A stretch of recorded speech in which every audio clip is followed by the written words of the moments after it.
There are a number of causes of facial trauma, from motor vehicle accidents, falls, and sports injuries, to interpersonal altercations and work-related injuries. As an oral and maxillofacial surgeon, I am uniquely qualified to properly reset broken facial and jaw bones and oversee the healing process to ensure optimal facial function and aesthetics. I have obtained both a dental degree and completed a 4-year hospital-based surgical residency in treating disharmonies of the face, jaws, and oral cavity, allowing me to address all of the issues that arise in a trauma setting. During cases of severe facial trauma, I am able to take advantage of this extensive training to reposition teeth and restore oral function or restore missing teeth with dental implants.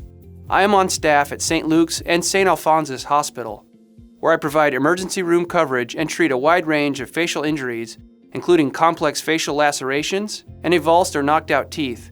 Working in a hospital setting has taught me that there is an art and a science in dealing with these injuries, and I want all of my patients to have the best outcome possible.